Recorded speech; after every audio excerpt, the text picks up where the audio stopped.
नागपूरमधून एक धक्कादायक घटना समोर आली आहे। फर्जी कॅफेचे संचालक आणि एका महिलेच्या वादानंतर पोलिसांनी संचालकाकडून 5 लाखाची लाच मागितली। पैसा न मिळाल्यावर पोलीस ठाण्यात त्यांची बेदम धुलाई केली। या घटनेनंतर 2 पोलीस कर्मचारी निलंबित करण्यात आल्याचे पोलीस विभागात खळबळ माजली आहे। प्रकरण आहे 31 डिसेंबरच्या रात्रीचे, जेव्हा नागपूरमधील फर्जी कॅफेमध्ये एक महिला आणि कॅफे संचालक यांच्यात वाद झाला। महिलेनं कॅफे संचालकावर मारहाणीची तक्रार दाखल केली, मात्र पोलिसांनी या प्रकरणी काही वेगळाच दृष्टिकोन घेतला। सीताबर्डी पोलीस स्टेशनच्या काही पोलिसांनी या प्रकरणाचा निकाल काढण्यासाठी कॅफे संचालकाकडून 5 लाख रुपयांची लाच मागितली, मात्र पैसे न मिळाल्यामुळे पोलिसांनी कॅफे संचालकाला ठाण्यातच बेदम मारहाण केल्याचा आरोप संचालकाच्या वतीने करण्यात आला। या प्रकरणानंतर कॅफे संचालकाने पोलिसांवर तक्रार दाखल केल्याने एकच खळबळ उडाली। प्रकरण उघड झाल्यानंतर संबंधित 2 पोलीस कर्मचारी निलंबित करण्यात आले असून या घटनेची सखोल चौकशी सुरू आहे।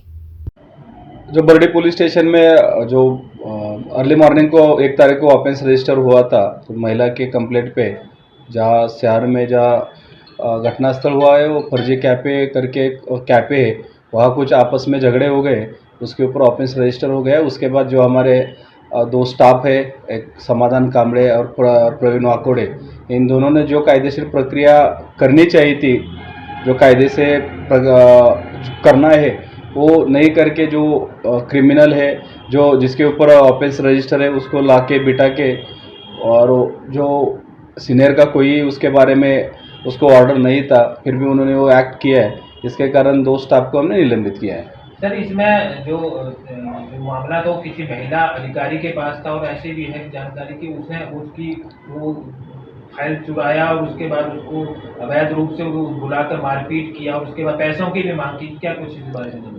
जो एलिगेशन है, जो उसने जो हमारे डीओ थे सुबह के, जो महिला अधिकारी थे, उसके पास वो डॉक्यूमेंट थे, फिर भी वहाँ से उसके किसी को नहीं बता के वहाँ से निकाल के वो लेके गया वहाँ से डॉक्यूमेंट, वो भी उसके ऊपर चार्ज है।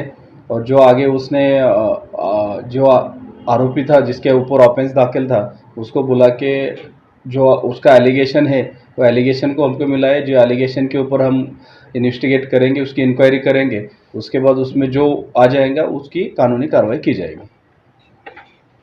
जो तक्रारदार होता त्याच्यावरती जे फर्जी कॅफे जे आहे त्या ठिकाणी एका महिलेसोबत वाद झाल्यानंतर, म्हणजे त्याच्या पत्नीची ती मैत्रीण होती, त्यांच्यासोबत वाद झाल्यानंतर त्याच्यावरती बर्डी पोलीस स्टेशनला पहाटे गुन्हा दाखल झाला।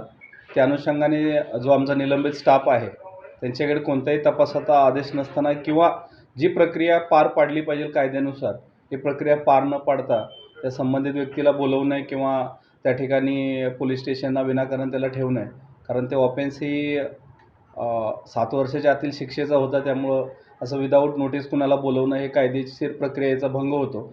या अनुषंगाने आपण त्या 2 कर्मचाऱ्यांवरती सस्पेन्शनची ऑर्डर काढलेली आहे। त्याच्यामध्ये 2 कर्मचारी आम्ही सस्पेंड केलेले आहेत। त्यामध्ये काही खंडणी मागितल्याचा काही प्रकार आहे का आणि कायदेशीर स्वरूपात पोलिसांवर काही गुन्हा दाखल केला जाईल? नाही, याच्यामध्ये जो त्याच्यातला आरोपी होता त्याने काही ॲलिगेशन पोलिसांवरती केलेले आहे संबंधित कर्मचाऱ्यांवरती।